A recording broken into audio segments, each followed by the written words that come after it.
All right, hello and welcome to Digital Campfire Stories, an exciting horror-themed talk, a spooky talk about video games in the world that we know, and especially and particularly the horror that lies within. Uh, Joining me, of course, on a panel is Niall McGuinness, born and bred in Belfast, based in London, now working for Sony Interactive Entertainment on global third-party relations, which isn't a mouthful.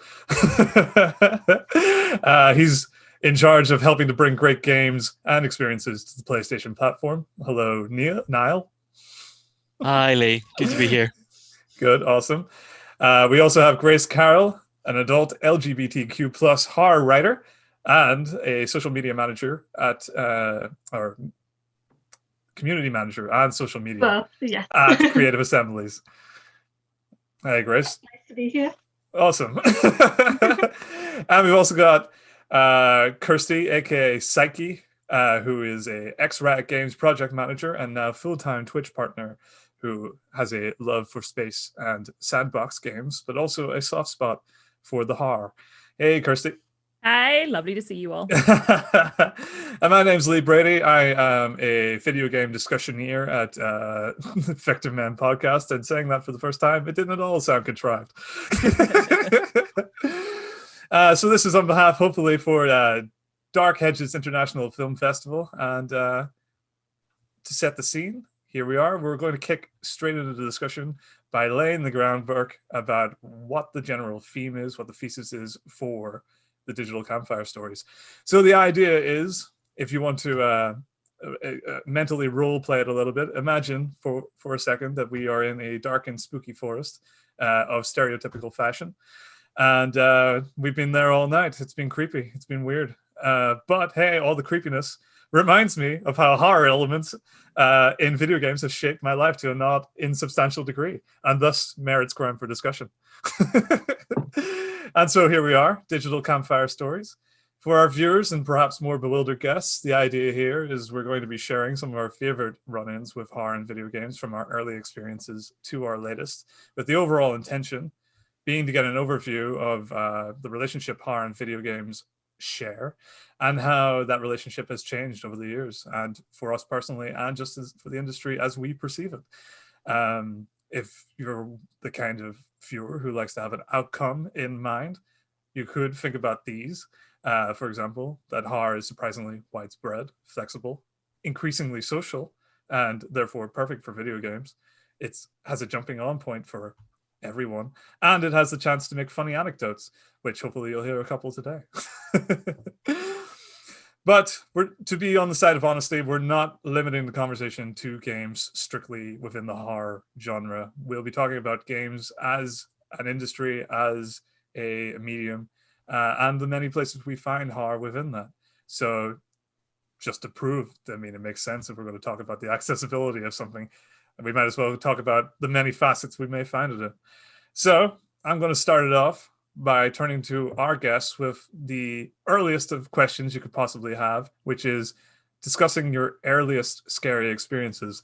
For some, this is probably a two-parter because, well, first off, a lot of people are scared by games that aren't explicitly horror games. And then some inevitably either bump into a horror game, yeah, exactly, either bump into a horror game down the line, or if they live in the scariest childhood of all, the first game that ever scared them was straight off the bat a horror game. Which I mean, jump in full hog. It's not a bad way to go. You might be desensitized, but it's fine. So I'm going to pass it over to Niall. Niall, how what would you think is your earliest experiences in horror? Yeah, my earliest experience is horror adjacent. I guess it wasn't certainly not meant to be horror. So my dad whipped out the Atari 4200 when I think I was 4. So this is 1991. And I mean, it's a pretty spooky looking thing anyway. It was like wooden topped and whatever. It was dusty. It just looked like a relic. Well, yeah, and then for a 4-year-old, it in itself was otherworldly being put into the TV, and you're like, what is this absolute voodoo that's happening in front of me? But the very, very first game I ever played in my entire life was Smurf. which is based on the Smurfs franchise. That's good. I'm not imagining that. It's not just about some guy called Smurf. So it was only the game only consisted of like 5 or 6 screens, but the music, and I encourage anyone to just go and look it up on YouTube. The music itself, like, it is blood curdling enough. I mean, but the visual aesthetic of the whole thing, they use such like really like to invent a word, Halloweeny colors. So it was all just a bit washed out and a bit depressing. It was about a Smurf going to try and save Smurfette, but you encountered like this crow that would kill you in one hit. The last screen was this. As a kid, I thought it looked like a jungle gym, but it's actually meant to be this big, intricate, weird spider's web, or on Gargamel's table. Oh no. Fundamentally, the whole game is just is chilling, to say the least, and the fact that it was made for children, quite terrifying, and it frightened the life out of me. And the second game was Pac-Man on the 4200, which is terrifying and horrific in a different reason, that it's probably one of the worst ports of Pac-Man of all time. So first trip into video games was pretty scary. The crew particularly, it looked like a pterodactyl type thing, and I know I've not got visuals right now, but please go and look at this absolute abomination of a game. It was scary. I mean, the idea of being a tiny person in one case, scary enough. Like, to be so small as to be caught by a spider, a truly horror famous trope. And alongside that, the idea of being pursued in Pac-Man, I think does send shivers down the spine in a sort of nascent sense.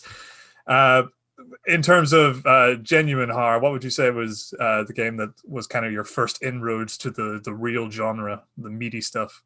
I'd say it's probably the classic that a lot of folks had, which would be the original Resident Evil. And it doesn't really ramp up until that scene where the dogs jump in the window. History's greatest horror jump scare. Kirsty's already shaking her head. That was it for me. Oh, can you not hear me? Hold on. That was it for me. Yeah. Resident Evil wasn't my first experience with horror in games. Mine wasn't even horror adjacent. My first experience was Tomb Raider 1.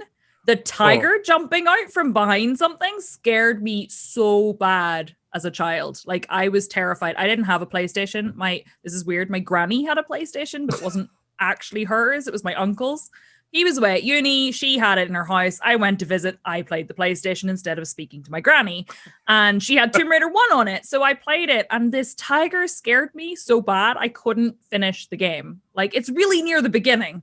I just couldn't progress. I had the exact same experience. Like, note for note, I slammed the off. Not even. I missed the off button. I hit the eject button, which froze the whole thing. But it kept making the same noise, which made it this horrifying soundtrack sting, which makes it all the worst.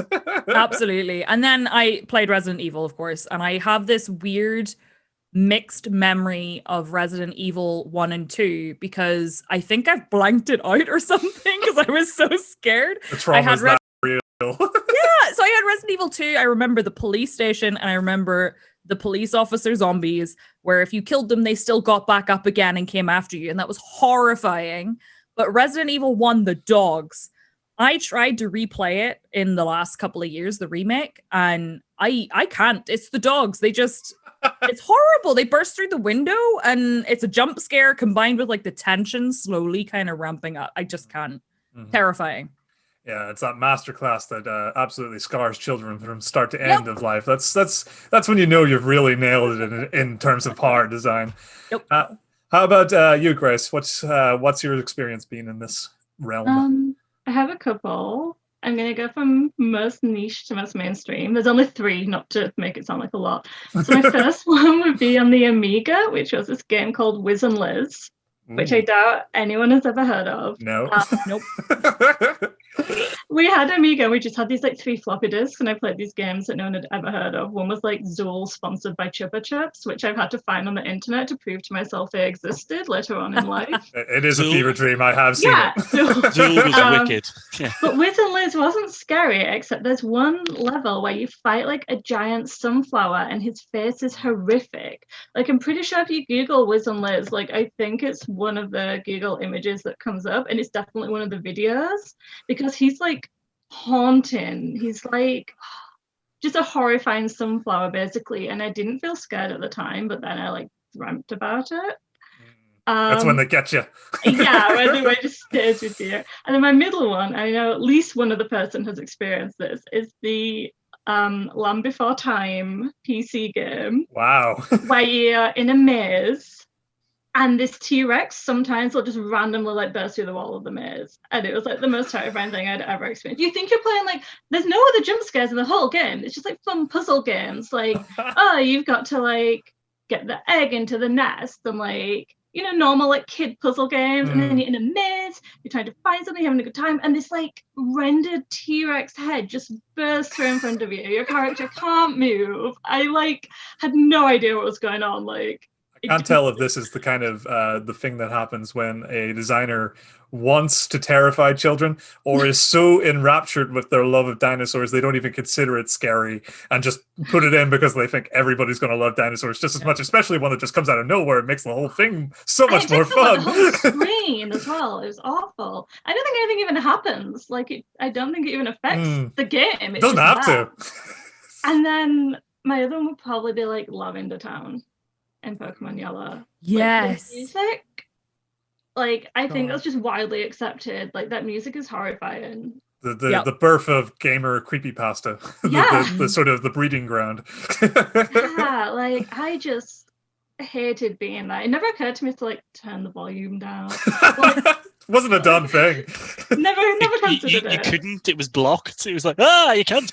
I believe that. And, like, all these, like, sad Pokemon trainers talking about all their dead Pokemon. And it's just, like, it's so jarring. It's just like stepping into a different game. I'm like, I just want my Pikachu. Yeah, there's not many battles or anything in that bit. Like, there's a whole tonal change. You're totally right that, like, because as you're going up the tower, you've got that weird puzzle, and then you meet the Ghastlies. You think you can fight, but they're then dead Pokemon. You're like, this is dark, very quickly dark. And when you finally get the Sylph Scope and you've crawled your way right back to the Lavender Town. You climb this tower again. You start to see the ghosts. You start to understand what they are. They're less scary as Pokemon. But then you end up fighting the dead, vengeful ghost of a Marowak. You know, and that's not just, terrifying. It's also deeply depressing. Yeah, as a kid, I don't want to grapple with like my pet's mortality. I'm just here to have a good time.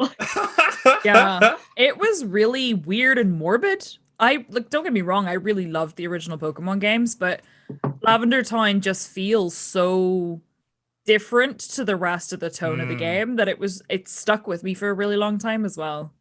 Definitely. I do think it's like the scariest things. Like, yeah, jump scares kind of get me, but that sort of eerie, just something's wrong here, and you can't put your finger on it, and like no one in the town is really talking about it, and like even the ghosts that you've, like, the battles that you're saying that you've learned through the whole game happen a certain way just don't happen. Like, the whole thing is just, like, it genuinely feels like a creepypasta game, like, in and of itself, without any additional context to it. I just, even now the music, I'm just like, don't want to think about it. No. And when they did the remake, for Let's Go as well, they didn't tone it down at all. Nope. Thankfully. It was just thankfully. I mean, the children of this generation should be as scarred as the children of our generation. You must suffer. as if children of this generation don't have enough to deal with in the world. Fair point. Life's a lot scarier now. But Grace, are you qualifying Pokemon as your first official real scary game, or was there a real jumping on point for you? I had to think about, because I watched my friends play games a lot, and then I watched a lot of Let's Plays of scary games before I actually kind of took the plunge myself. I think it would probably be Silent Hill, with the hospital and the nurses, specifically like the nurses in the hospital level. That's all I remember. Yeah, like the creeping dread of fog and nurses. I think that's like talking about like watching friends play and stuff. Like I grew up in a like quite a sheltered like street there was only like 50 houses, and when everyone moved in, like all our parents moved in at the same age at the same point in their lives. So within like the age group of about 3 or 4 years, there was like 10 plus lads who all like video games. So we had quite a cool system for video games. Like, we'd all sort of get together and be like, right, you get whatever generation it was, like you get the SNES, you get the Mega Drive, Christmas time, you get these games, and like I'd arrive back. Absolutely. So it meant like I look like, because someone was asking recently, it was like, oh, what consoles did you own and things like that, and then you say, oh, I never owned a PS1 when they originally came out, and everyone goes, oh, I was like, but I didn't need to, because like my mates had it, and we all sort of shared. And to that point, like my friend's dad was like he was a bacteriologist, which is an awesome strand of science. And like back before Windows 95, he rocked home with this big, like 32-inch monitor for a PC. And you were like, this is the future right here. And we used to play like Worms on it and stuff together. But the one that we did play that I think it was the jog of the memory was Doom. So we would have been 6 when it came out. And the thing about a big group of lads and that sort of hive mind of let's access all the things that we shouldn't access, we all had like older brothers and sisters going, yeah, you'll really like this, and dropping things in that we really shouldn't have had access to. But it warped the horror of it because you were kind of all together. It either completely took the edge off the horror, or actually there was no in between. It made everything far like tamer or far worse. Yeah. And the one that it's fighting the original demon, the big pink boy who just looks hilarious now in the original Doom, where Trent Reznor's music's absolutely dialed up to 11. The lights have gone out and they start to flicker. And I think when you got a shotgun or something and you have to fight that bad boy in the dark. Maybe you might not have anything. You might have your to punch fist or something. And thinking back to that like 32-inch monitor blaring out the music and blaring out all the visuals to 3 or 4 6-year-olds, that was that's far more intensive than I've ever heard any childhood deal with Doom. That's ridiculous. It's such a grander scale. It was awesome. You say that like as kids hanging out playing, because I remember like as an adult playing PT at my friends, and we were just like, I was just like, I'm not going to the bathroom on my own. Like, someone's got to walk me there. You got to stand outside. You got to make sure I survive and nothing happens. Like, even as an adult, there were like a couple of us like playing PT, and I was like, well, this is awful. Like, I'm terrified. I feel really bad about PT. So, full disclosure, I actually was lucky enough to be at Konami when PT released. And lucky's an interesting word to use.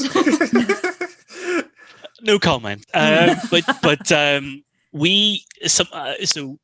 some of us knew what it was and whatever, and we were on the same floor as finance. So one day we were like, we closed all the shutters and we put it up on a big screen, and we were like, oh, like, because we wanted to let everyone else in the company know what was going on or what we were working on, and what was generally being released by the business. So we were like, let's get finance over. So the true goblins of the office. Whoa, steady. Hey. Every cog is needed to keep the machine going. And if we don't get paid, then things stop.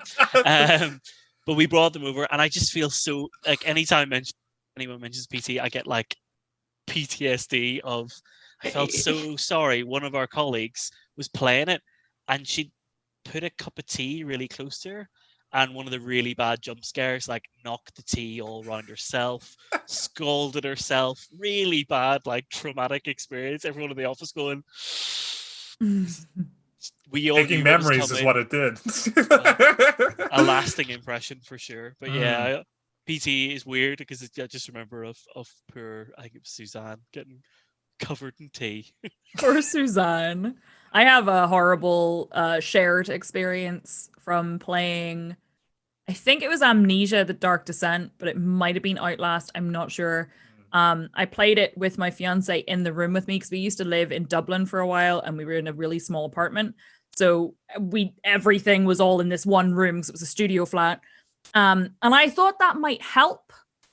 And it really didn't, because he thinks it's really funny when I get scared. So that's actually what started me streaming, was because he found it hilarious and said, you should do this on the internet because people will enjoy it. And unfortunately, he was right. But he decided that at like 4:00 in the morning in this tiny apartment, I was going to go to the bathroom. The bathroom's just over there. It's a studio flat. It's literally like so close I can see the door. So I went in, and he decided to take a mop, wrap it in a coat, and put a hat on it, and then attack me when I came out of the bathroom after playing like 2 or 3 hours of this game. And I was really scared, and it was super dark, and the light didn't work in the hall. And I walked out, and he just sort of waved it at me and went, "Blah!" I screamed so loud, I'm surprised people in the building didn't think I was being murdered. I was terrified. And he thinks he's the funniest I'm surprised guy. people in the other apartment didn't hear the sounds of your fiance being murdered. It's happened so many times now, I'm used to him. But like, if our relationship was ever going to fail there, it was right there at that moment. It was horrible. Well, I've got an interesting anecdote about the socializing, and it also involves Doom. And it was kind of like a shared thing as well, so it does fit the bill in terms of where our discussion has been aiming. Although, weirdly, it was shared mostly with my mother, who was the one playing Doom. We had a laptop back in, it must have been like 97 or 98. And I would watch her play, sort of taking in all the horror without having to actively be a part of it, which is I find the best way to be horrified. But the horror got so real at one point, it actively threatened our lives, because she found Doom so addictive that she had left a chip pan cooking the entire time, which started a fire in our kitchen. And the fire department, she only had to break it off as the smoke seeps in from under the kitchen door into our living room. Oh no! That's when horror and video gaming can go a little too far. Immersive. That's a 90s ChipFire ad that they really should have created. Yeah, we were on the poster. It's a joke. That's terrifying. Yes. Now I've got a grounded fear of Doom burning my house down every time I play it. That's a legitimate fear, to be fair. It is Doom. I guess in terms of horror as a kid, just to sort of round out that side of the conversation, I also had experiences in terms of weird sort of 2-bitsy, 2D, 8-bitsy kind of horror that you find in the world. While I had a Sega Mega Drive growing up, weirdly, I don't remember anything being particularly scary on it, but I did go to a friend's house up the street, and for some reason, his cruel parents had gotten him the Sega Master System, the console before. And on that, they had Jurassic Park, which ties into Grace's dinosaur horrors, because almost exactly the same general thing happened. It's literally the first level of the thing. It's kind of an on rails kart shooter where you're on the Jeep and you're kind of shooting things in front and behind you with your little reticle. And most of the stuff's coming ahead of you, and it's usually like pterodactyls and little bits and pieces. A little more threatening than Land Before Time, admittedly, but a little more aggressive, but all the same. Listen, you play Land Before Time and get back to me. yeah, then you'll know what true horror is. But weirdly, right? So you get to this level, it's ticking along pretty well, and then with a sting of music right behind you, 3 times bigger than your cart, which nothing has been in that. It's not even a T-Rex. It's one of those hard skull dinosaurs. Shows up right behind you, chasing the Jeep. And even like I assumed it was a T-Rex because I didn't look at the screen for long enough to see it, because when it just showed up edged into frame, that was enough to go, turn it off. I remember that game. I really loved it. It's addictive and pretty good. It's actually surprisingly well made when you can get past the surprising horror for children. Yeah, and the music was pretty cheery when Yeah. the big massive Groovy. dinosaur wasn't on the screen. Yeah, and then it just all of a sudden like tonal change. Mm-hmm. Yeah, I remember Very that. bizarre. The first time I got a legit scare or something that kind of approximated legit scariness, I did have Tomb Raider, just like Kirsty. 2 other things on the PlayStation 1. One was Heart of Darkness, if you've ever heard of that. That's an Eric Chahi game. The guy did, what do you call it? Beyond Worlds? Is that what it's called? Can't really remember it right. Out of This World. Same general thing. You play as a person in a world and you move around left to right. But this one had a bunch of shadows on the walls that came to life and started attacking the kid character that you were. And that was the first level. And that gave me nightmares for God knows how long. Anytime you like, as if shadows weren't inherently scary as it was, that they've actively made them corporeal and threatening. And your little gun as well, it doesn't shoot in direct lines. You've got like a little sappy laser gun, but it actually aims above and around the thing that you're aiming at, which is extra horrifying because you don't have the legitimately to tackle it. And then weirdly on PlayStation 1, also, I had the original Digimon World. And for the most part, it's a pretty unsettling game because it's about a world that has been abandoned and all the denizens within it have sort of given up their post, given up their role, and lost their minds. And it's all because of one dude.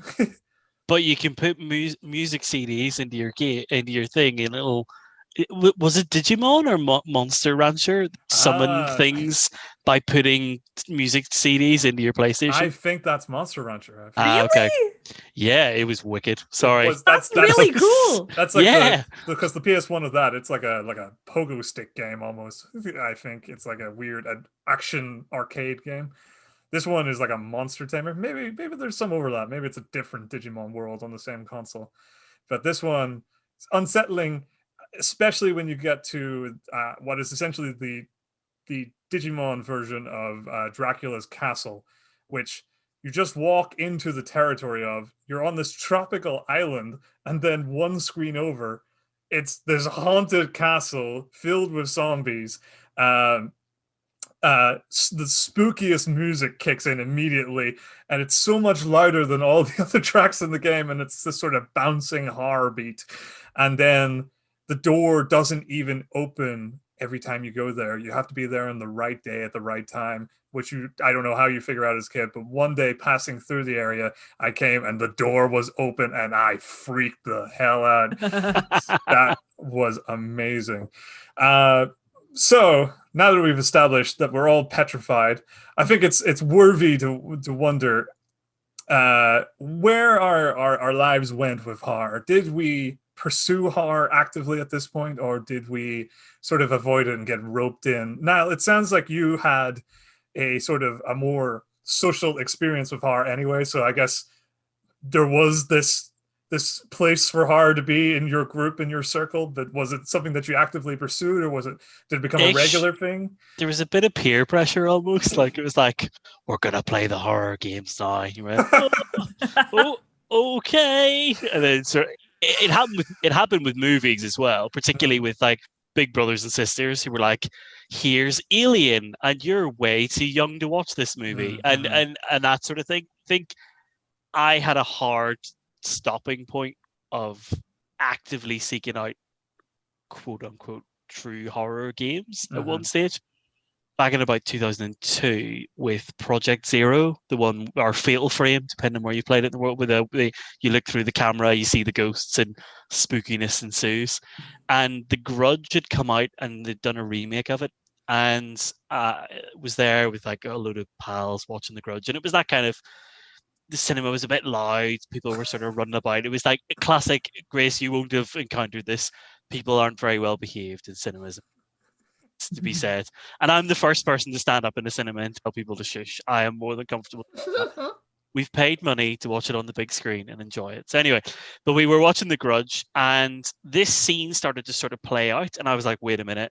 And it was like cut for cut, the exact same scene that had happened, I'd played a couple of days ago in Project Zero. So where everyone else in the cinema was sort of just larking about and having a laugh and going, it's not really a horror movie, I started to get proper cold sweats. I was like, no. So the scene is, I think it's where Sarah Michelle Gellar is like, the little boy is up in up in the roof, and he's in a cupboard, and a roof tile opens, and he pulls her up into the attic. Nope. Big old hard nope. And she's like looking around her room, and there was again a scene. Again, the way it worked in Fatal Frame or Project Zero, you took a picture to like fight the ghost, but to remember people's deaths, basically you took pictures of the scene and then it would play out.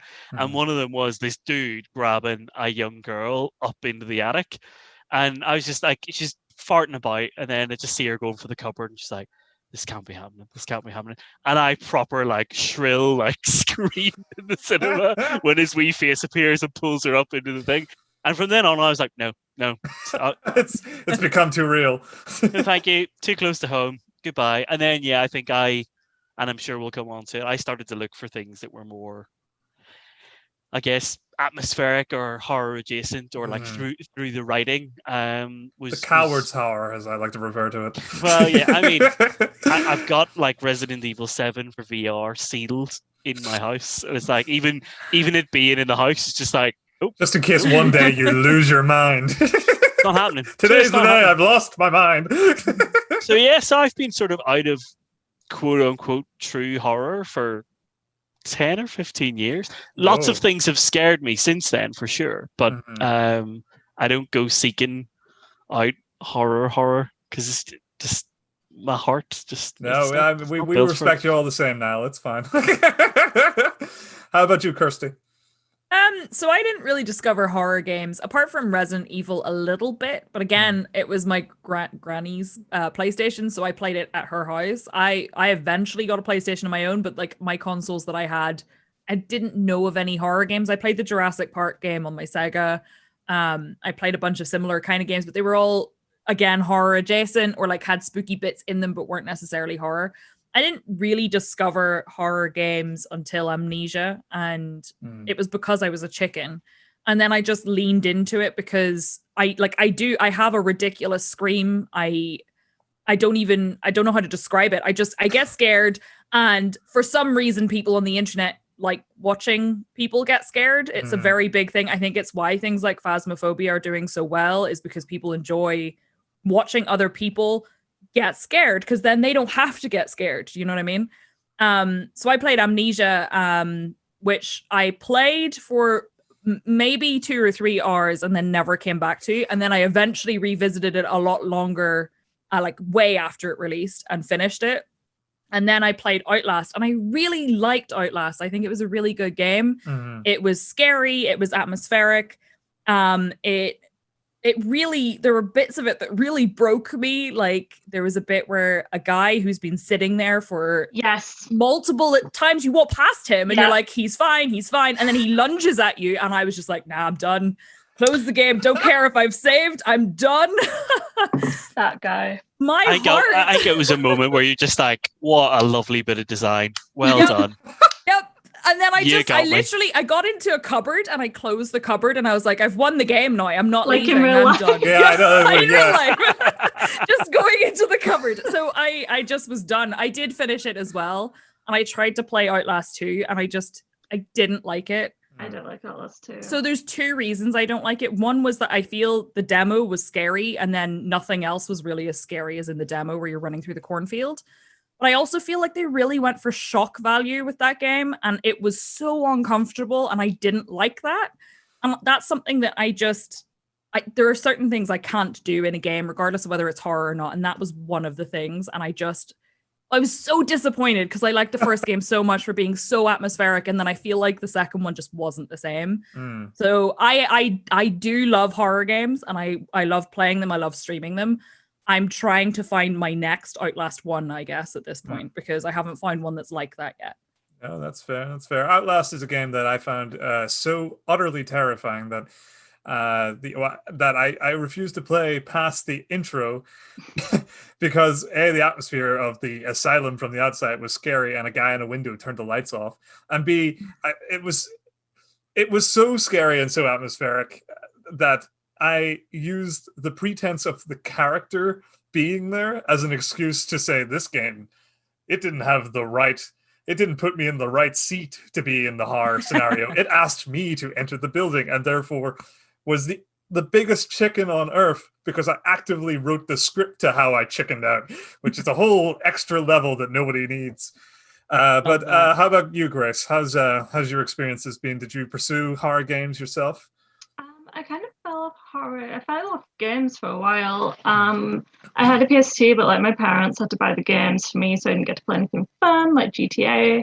I got really into horror books and films for a while, and then when I was probably about 18, I fell back into horror gaming when I realized that I really like, because at first I was like, well, I'm not getting anything from this game that I wouldn't get from a film. Like, yes, I'm kind of actively participating, but it's the same kind of I know, the same kind of vibe, the same kind of thing. And then I found all these games that took a really different approach. So like I think it's Arkham Asylum, or it might be Arkham City, where the Scarecrow, I think, like turns off your console. Yes, Arkham Asylum. Yeah, and like Doki Doki Literature Club, like Phasmophobia that we were talking about. Like we had a great moment where we were all in this room, and one of my friends was like, "Oh, what's the ghost name again?" And we all said it. And in the game, obviously, there's a mechanic where saying the ghost name out loud angers them. And he was just, "Oh, what's her name?" And we automatically went Ruth Miller, and all three of us said it at once. We just heard like these thuds above us and like the lights flickering. Ruth Miller enters the stream. No, don't say that. The time I died, I literally threw my headphones off because I was like, I don't want to be involved in this. But I really like games, like I play a lot of indies as well. I like games that try and add to it. Like Lies of Fear kind of did that with like this unreliable narrator, and you're adding to this painting. So once I realized, like I love Outlast, I didn't like Outlast 2 for the same reasons. I kind of bounced off like a lot of the more kind of mainstream experiences because it kind of felt like I could just watch a film and have this experience.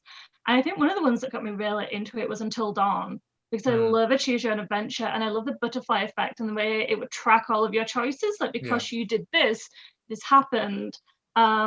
Whereas controversial, I didn't like Life is Strange because there's a part where I made a choice, it didn't work, and you backtrack. So I made the other choice, but the outcome was the same, just some of the dialogue changed. I was like, well, that's not giving me a choice. Like I might as well not have that choice.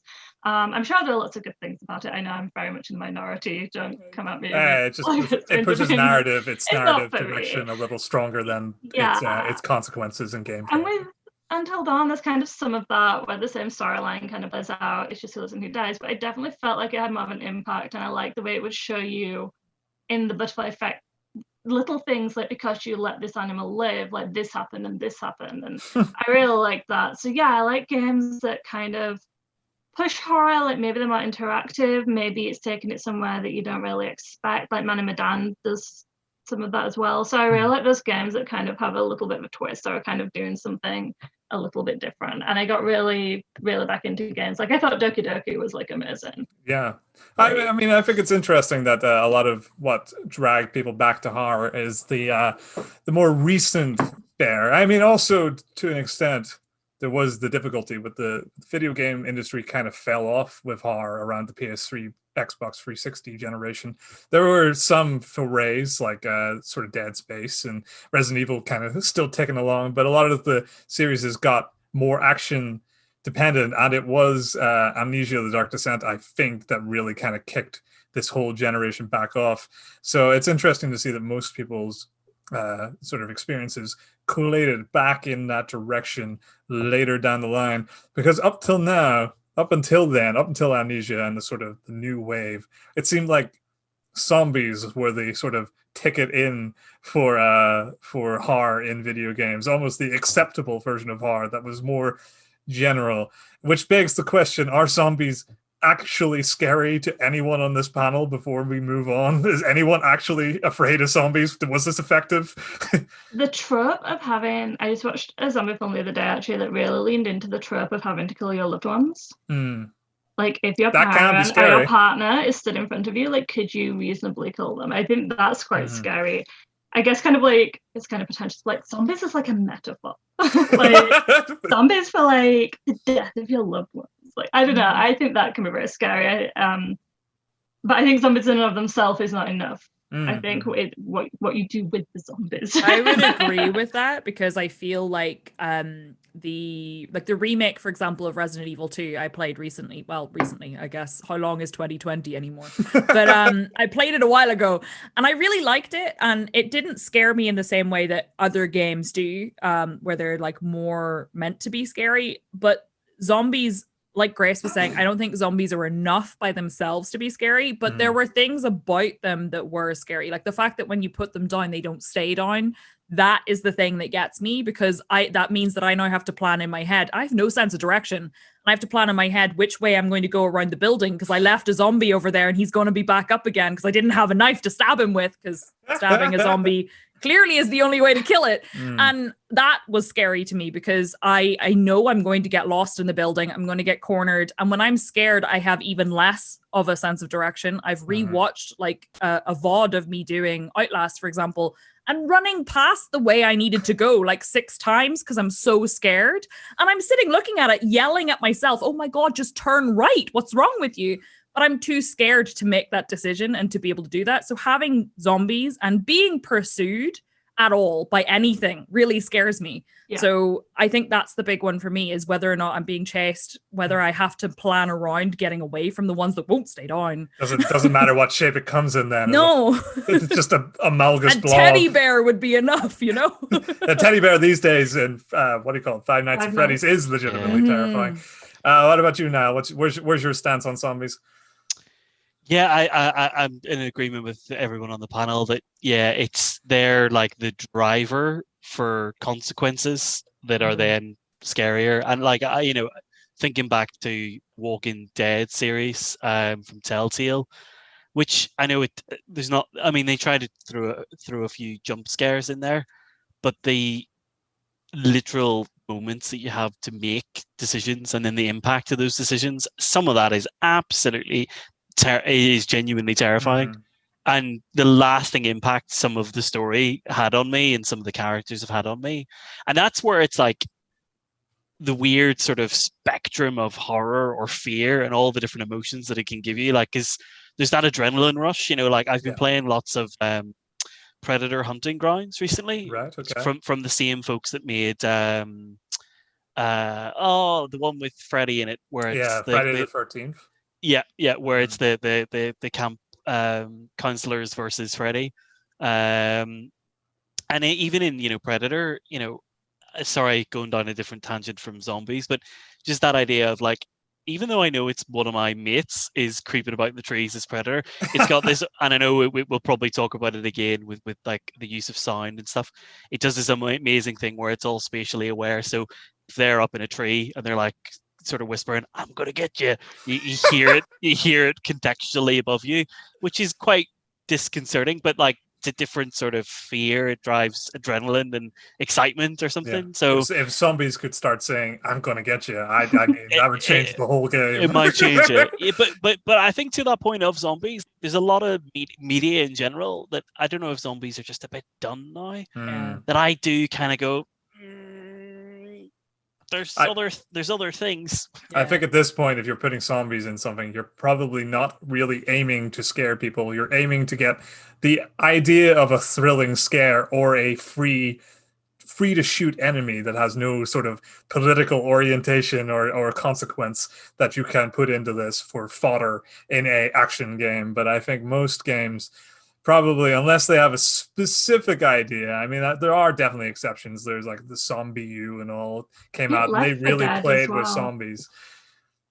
Left 4 Dead, when it had all the different types, like that was some of those. The screaming one freaked me out. Oh, the witch who would have a wee cry. Yeah. That was awful. That was terrifying. I introduced a friend to Left 4 Dead recently who'd never played it before. And we all played it, and we just didn't tell him about the witch. So he heard the crying and he was like, "What's that?" And I went, "Why don't you go find out?" And he's just walking over there like, "What's happening?" And he walks over to her. And of course she stands up and does the scream, and then the claws come out. And he was like, "That was really mean." And I'm like, "Well, you guys do this to me all the time. This is the one game I've experienced that you haven't. It's your turn, you know?"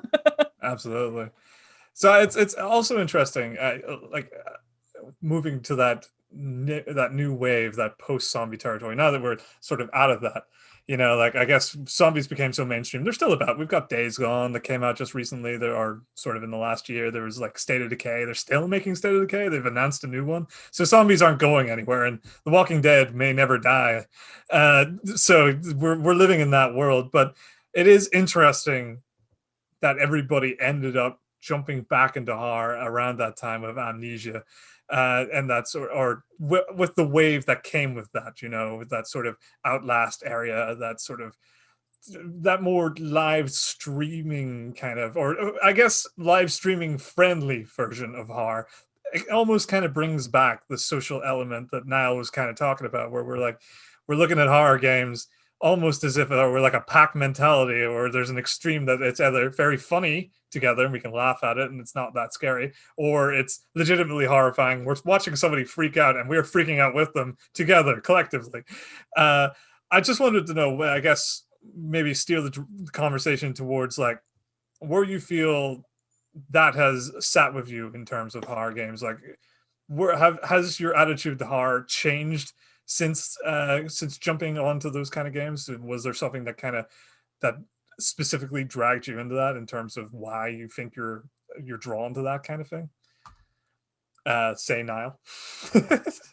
Yeah, so like the game, it was just, I don't know what point it was that came up, but I think it was talking Grace talking around Toki Toki, and I think coming back to all these games, like to take a step back from the being scared of it. I think the genre has really been pushed forward by innovation.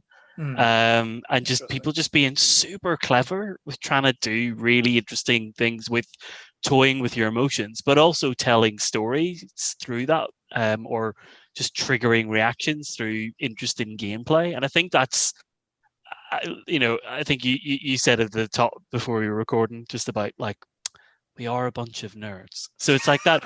So it's, it's, yeah, cool. Horror is interesting, but then it's just like the peeling it back a layer and going, yeah, but why has someone made this? Yeah. And just using tech in really interesting ways is and storytelling to scare in different ways.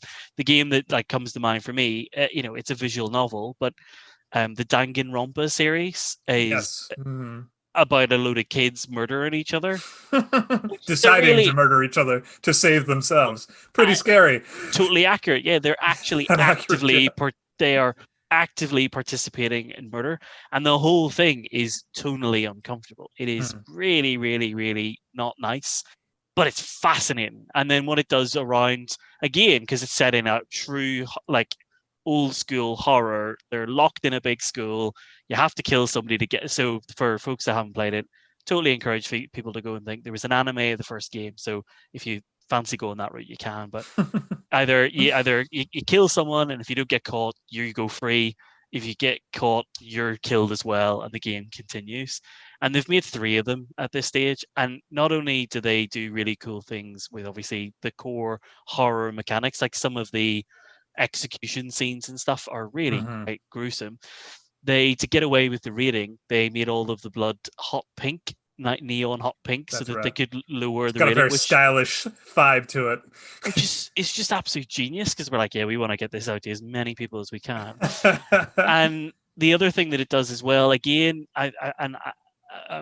I'm struggling for examples, but I'm sure folks can think of it. Again, within the genre of horror, and maybe it wouldn't see itself as horror, but I certainly see it that way. It did really cool things with just storytelling, and it was a bit braver with what it was doing, and the way that it used. I mean, the whole thing is the teens are all troops. They are the ultimate something, and ironically, what it does with representation and things like that within it is super interesting, because and it's all happening within horror, and maybe maybe I'm getting a bit too beard scratchy here, but perhaps because the genre's tried to reinvent itself, because as you said, maybe during the 360 and PS3 era, it just became jump scares and it's all a bit spooky, whereas now it's people are genuinely that's exactly what I'm trying to sort of elicit here, is the idea that horror seems to me more accessible than ever these days. And I feel like it came off the back of both watching the AAA industry sort of run to the ground with the zombie idea and sort of run out of steam in that direction, while also seeing indie developers take up the reins, say, here's how survival horror looks, here's horror in totally different genres, and to such a degree, to such an extent that it actually brings back some of the better examples that we've seen in AAA lately. I mean, there was the latest Resident Evil games. Obviously, they've taken a lot of inspiration from games like Outlast and Amnesia, but there's also games like Alien Isolation, which does a great job. Yeah, I had this in mind before I realized we'd be talking to somebody from Creative Assembly, but Alien Isolation is a great example of a game that channels what only AAA can do, which is that extensive, like destructive atmosphere that's all encompassing, mind-blowing production of an atmosphere to bring you in to what is essentially a very small idea of running through corridors, hiding from a couple of things. You know, I have a small bone to pick with that game. So I think it was at EG. Grace is sitting over. No. I'm ready. Old times. Let's no. By the way, this is hugely complimentary because the game is phenomenal. I mean, the folks that.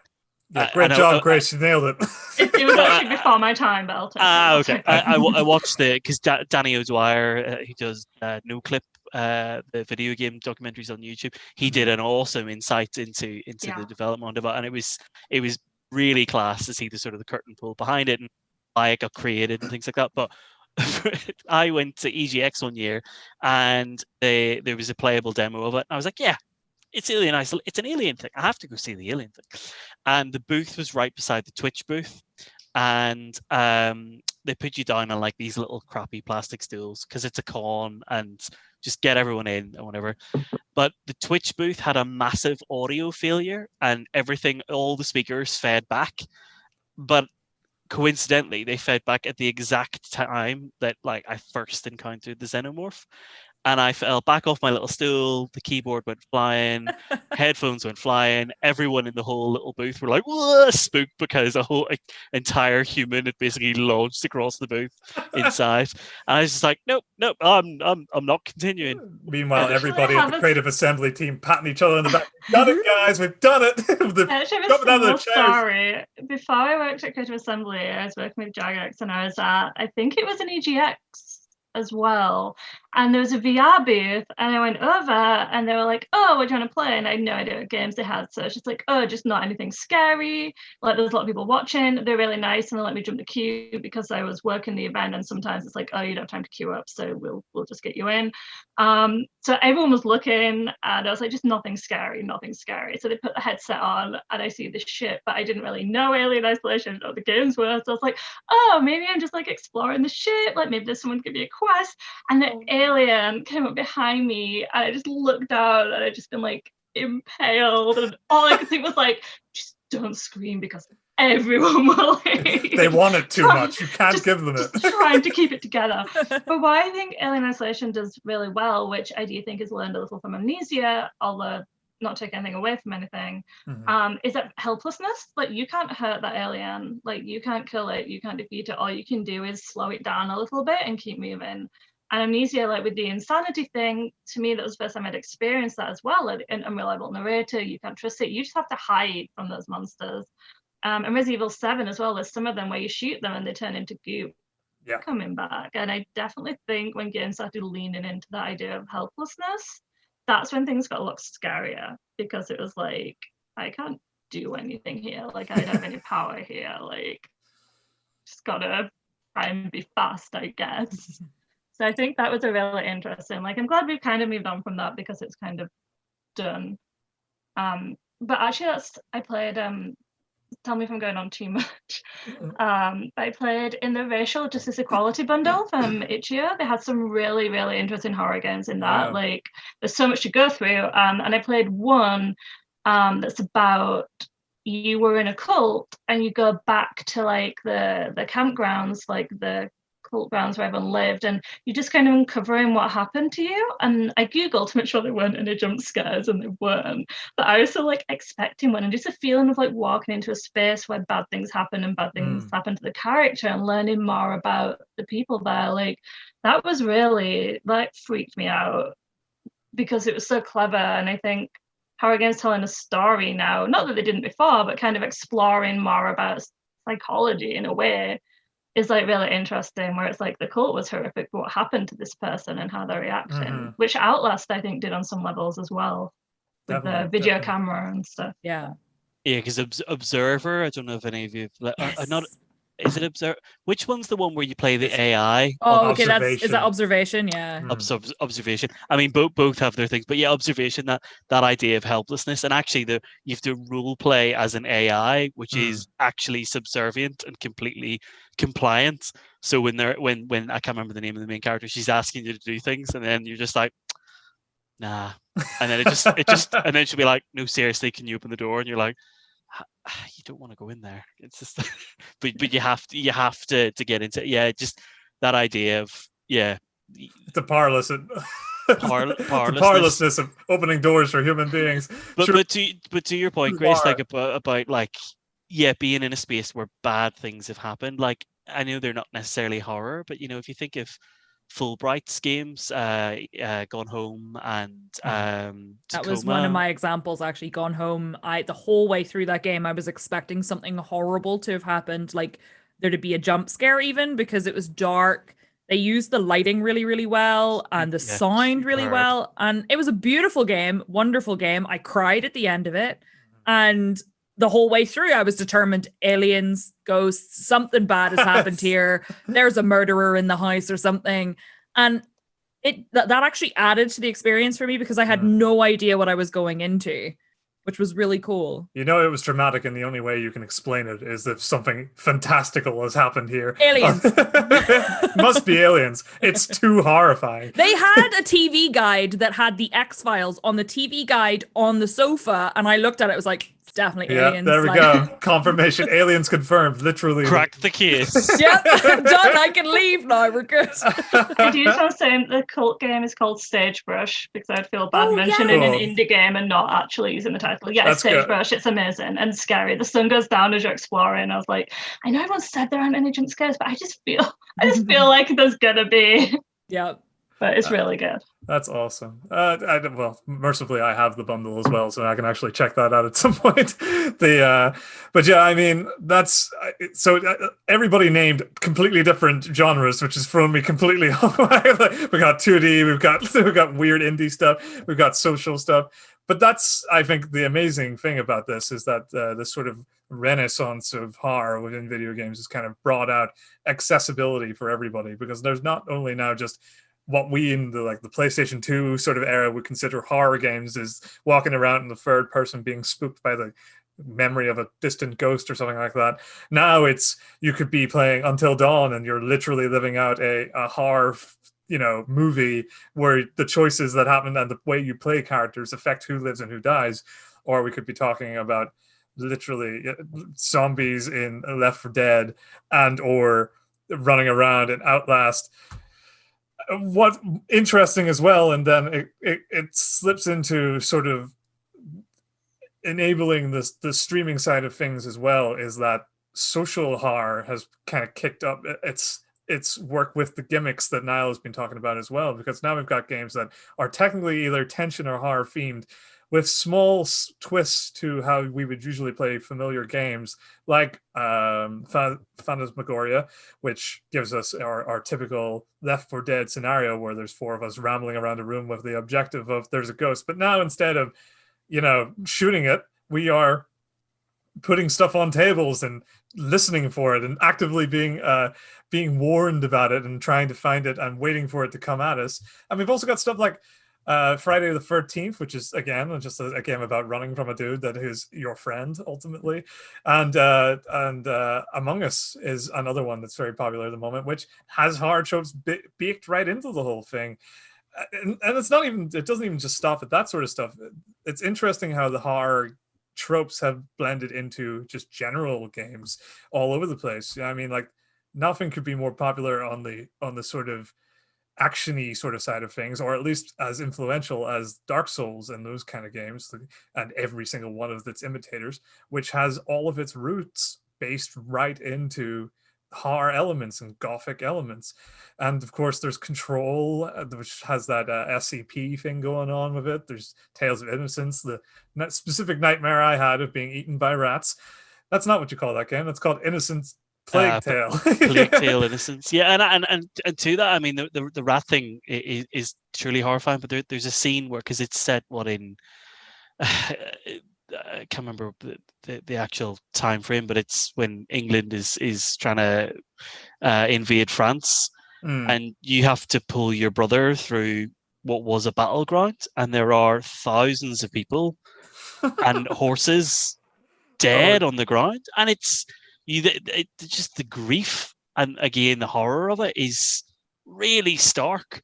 After having a conversation about some lovely flowers with your little brother, and then all of a sudden true grimness. And he's like, what's going on here? And then she's brave enough to be like, no, the world we're in, you need to understand what this actually is, and starts to explain it to him.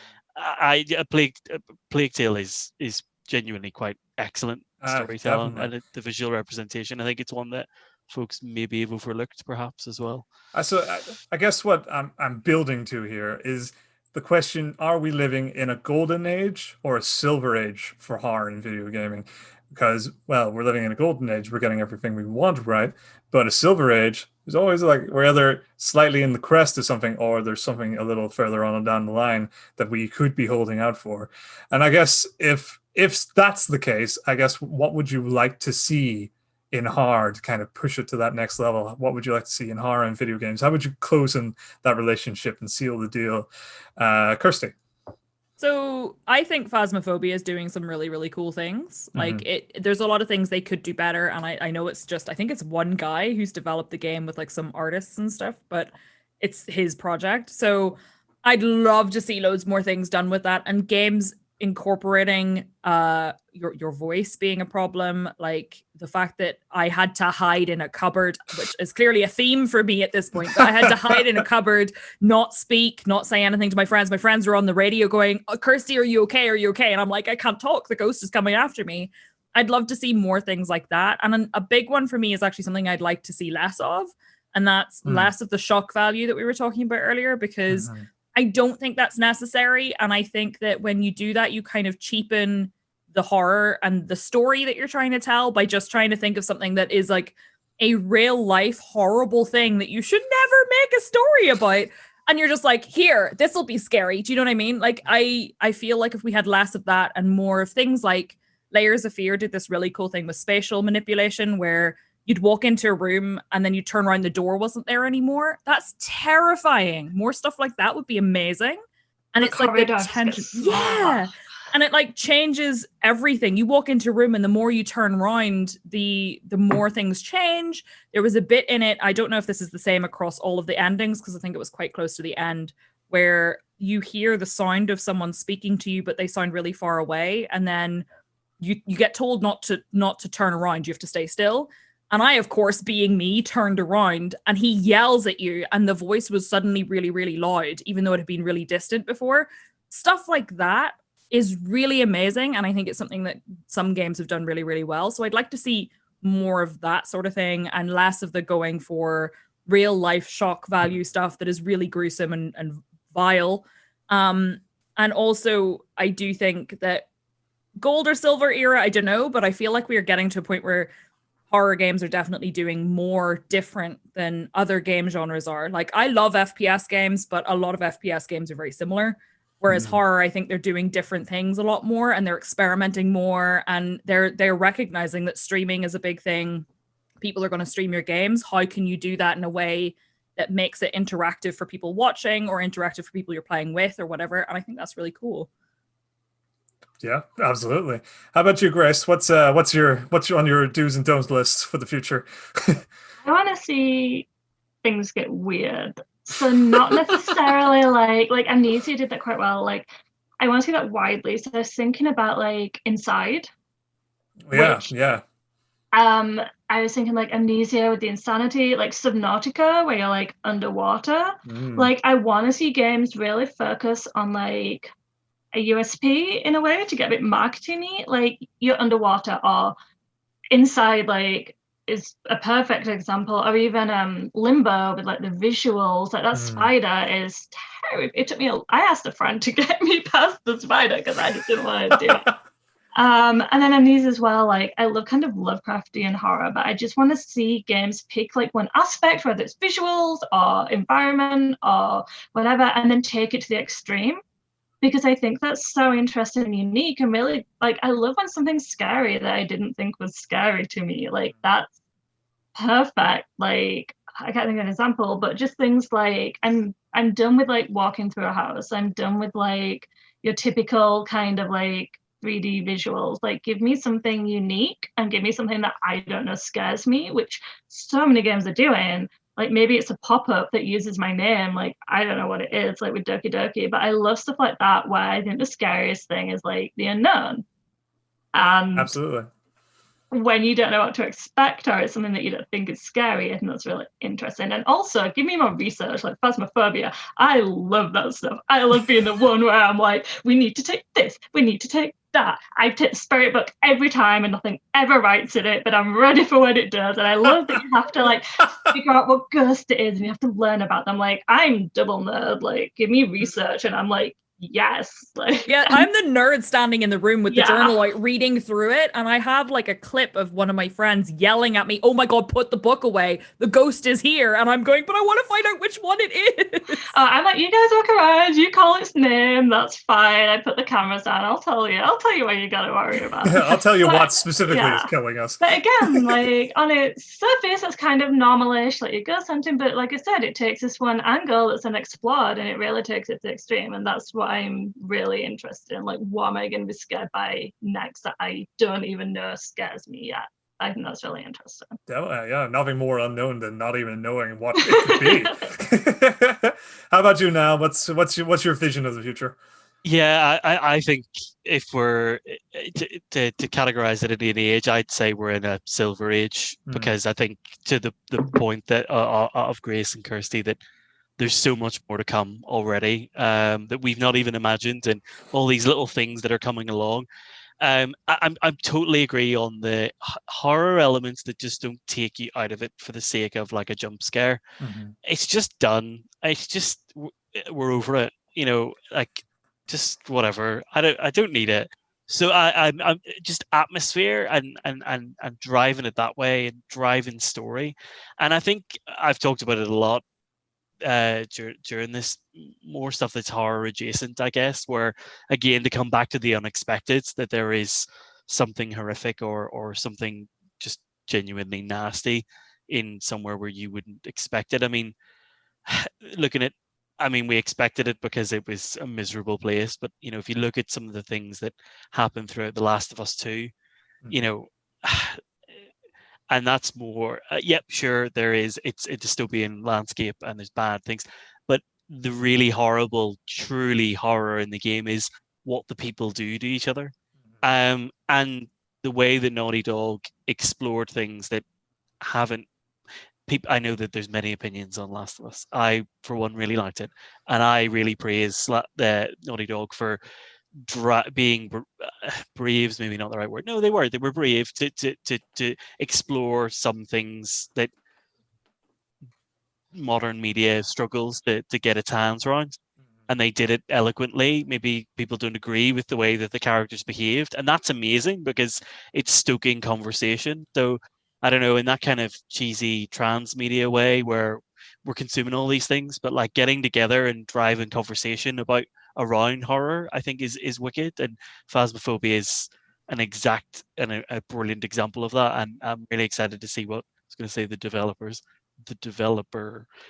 does to bake in so many more surprises. Because yeah, there's nothing worse. I mean, for talking about things that have happened to us in games, there's nothing worse than arriving into something and knowing exactly what's going to happen, and that's a bit sad. But yeah, surprises. And I mean, on the point of keeping you in something that doesn't have jump scares, you know, VR is people, you know, in terms of market penetration, it is totally getting there. A lot of people have access to VR, whether it's basic phone with a headset or, you know, top end Oculus or anything in between.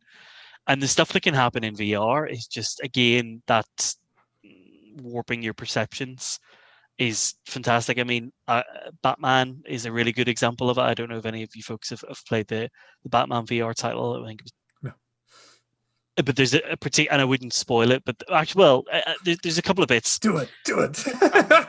There's one bit with Killer Croc, and again, just he is huge, and like the way they use that environment, you're put inside a cage, inside a sewer, and he is right up, like you can hear him swimming in the water below you, and you're like, he's definitely coming. And then he jumps onto the cage and he rattles the whole cage, and he's like 3 or 4 times the size that you are, and you're totally powerless. But again, using that sort of mad perception of where you are. There's an amazing piece with the Joker where again it's that, you know, turning around the doors, disappearing, and in VR that's super powerful because you just want to pull the headset off. But yeah, I think the main point is I'm totally with Grace and Kirsty that horror should be used to drive it, not be the thing that pushes you away. Yeah, that's interesting. Yeah, because there's such a compulsion, I feel, that horror seems less legitimate without a stronger AAA presence. But the way that you just describe what we want to see and what we need from horror sounds like it could only really truly come to light in the hands of experimental designers and smaller studios to really push ideas and test the waters and see totally unique experiences that aren't made to be accessible to everyone. That's almost, interestingly and almost controversially, the idea of horror being accessible anyway has kind of happened with the whole social media live streaming thing. We're now in a position where people are watching horror be played, and they don't even have to be a part of it. They can get their scares from a safe distance behind a couple of screens, not just the one that's in their living room. So there is that potential, that horror keeps building and growing anyway in video games and being more successful without having to go the whole it has to be Activision or I'm not playing it. I find that interesting, and I also agree with the unknown and seeing more experimental ways to play horror games. One example that I had very recently was a PC game called Hypnospace Outlaw.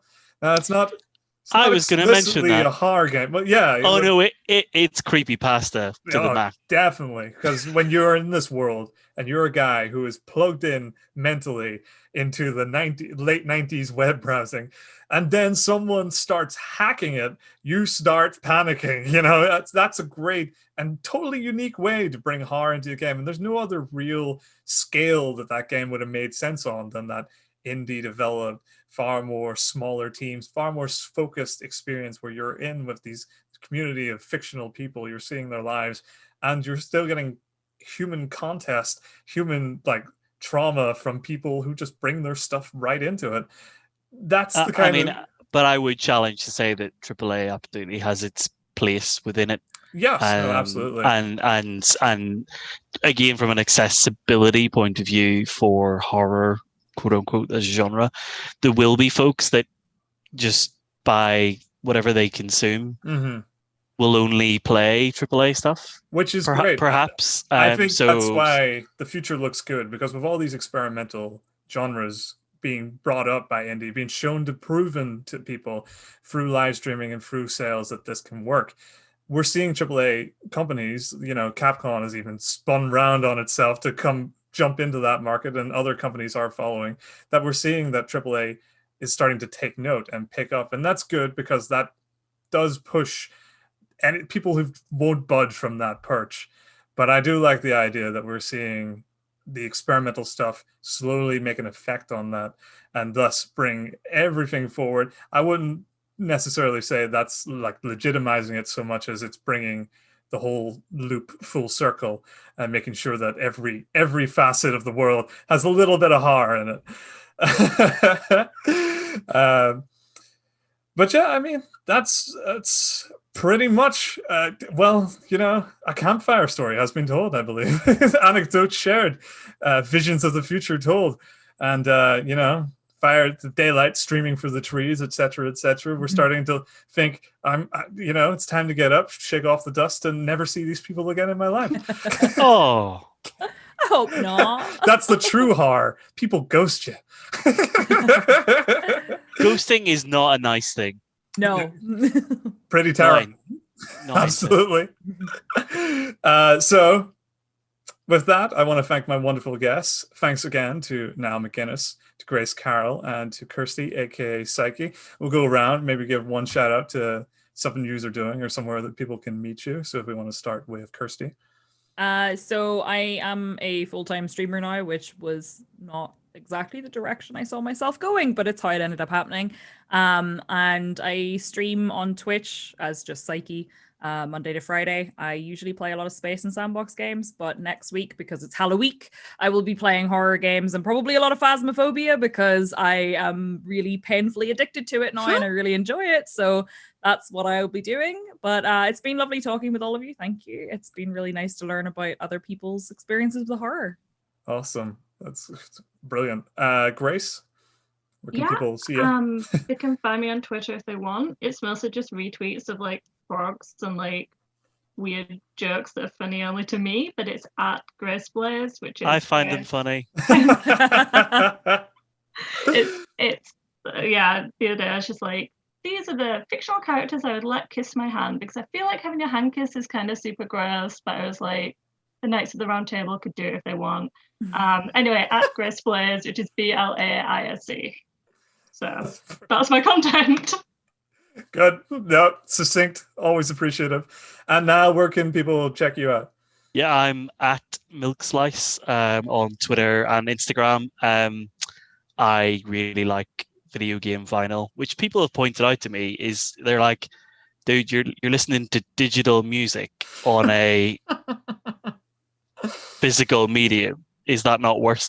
But I just love it because look, we don't get to buy artifacts anymore, and so anyway, yeah. So you'll find lots of video game vinyl and video game gubbins from me on Twitter and Instagram, and yeah, just any games I come across. Like to try and shout about games and shout about the developers and champion stuff where I can. And actually, I'm going to come in with a recommendation for what did you call it? Halloween. If you've got a group, I totally recommend. It's 3-player, I believe. If you try it, it's a first-person shooter called The Hunt. Oh yes, I've wanted to play it. It looks really good. I haven't tried it yet though. And it is spooky, so yeah, it'll tick that box for next week. But yeah, totally recommend it. As an elevator pitch, you are 3 hunters that you have to. Actually, Grace, this would probably play to your strength as well. There's like phases to it. You investigate the area, the map, to try and find the beast, whatever it's going to be. And whilst you're on the map, there are competing teams also tracking down clues. And then eventually you get a vague area of where it's going to be. But whilst you're traversed across the map, zombies will appear. It's like the classic, like there's broken glass, and that'll trigger things around you and things like that. And then eventually you'll find whatever the beasts are, and some of them are truly horrible. You then have to fight it, kill it, get its guts or whatever, and try and extract. Whilst Sounds all the like other spooky Monster Hunter. Yeah, I was just about to say. real spooky Monster Hunter, and then whilst you're trying to attack it, other teams might attack you. And again, it does really cool things with audio that you can hear the other teams talking through the woods and stuff. And yeah, it's a spooky boy. Do we have time? Can I do a really, really quick recommendation? Yes. There's a game called We Were Here, and it's free. And it's basically like an escape room. So you play it with someone else, and one of you has all the answers and one of you has the puzzles, and you've got to figure out what the answers are. And there's one bit, it's a game that scared me the most recently, because there's a bit with a marionette and you think he's there, and then you look again and he's closer. No, it's the Weeping Angels thing all over again. But yeah, it's like the best virtual escape room that I've found. And then you can do We Were Here too, and We Were Here Together, and they both cost a little bit more than each other. But We Were Here, free, spooky escape room. I would recommend that. Perfect, amazing. Kirsty, while we're on this, do you have any game recommendations to close us out? It's kind of tied together. I feel like everyone has played the horror games that I played, or like the games with scary bits in them that I would recommend. So I have 2 things. One is like a really old game that just randomly occurred to me that used to scare the heck out of me, that I think did something really cool. And that is a game called Haunting. I don't know if anyone played it. You play as a ghost. And it's really old. I think it was like on the Sega.